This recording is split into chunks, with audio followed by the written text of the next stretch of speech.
This short story is about making a difference in the world. Sometimes, when the going gets tough, we forget all the beautiful things that occur in our lives. This story reminds us of the small things. Every Sunday morning, I take a light jog around the park near my home. There's a lake located in one corner of the park. Each time I jog by this lake, I see the same elderly woman sitting at the water's edge with a small metal cage sitting beside her. This past Sunday, my curiosity got the best of me, so I stopped jogging and walked over to her. As I got closer, I realized that the metal cage was, in fact, a small trap. There were 3 turtles, unharmed, slowly walking around the base of the trap. She had a 4th turtle in her lap that she was carefully scrubbing with a sponge brush. "Hello," I said. "I see you here every Sunday morning. If you don't mind my nosiness, I'd love to know what you're doing with these turtles." She smiled. "I'm cleaning off their shells," she replied.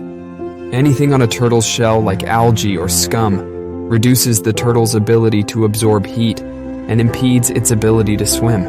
It can also corrode and weaken the shell over time. "Wow, that's really nice of you," I exclaimed. She went on.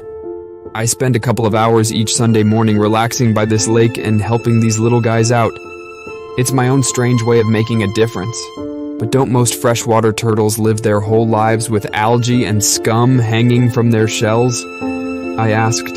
"Yep, sadly they do," she replied. I scratched my head. "Well then, don't you think your time could be better spent? I think your efforts are kind and all, but there are freshwater turtles living in lakes all around the world, and 99% of these turtles don't have kind people like you to help them clean off their shells. So no offense, but how exactly are your localized efforts here truly making a difference?" The woman giggled aloud.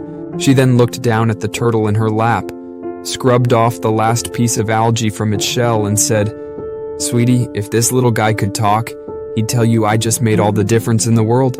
The moral of the story: each one of us can change the world. Maybe we can't change the world right away, but a single good deed will resonate with the rest of the world. Make every day count by knowing that you are capable of so much good. You just need to be brave to make the world a better place. Thanks for watching.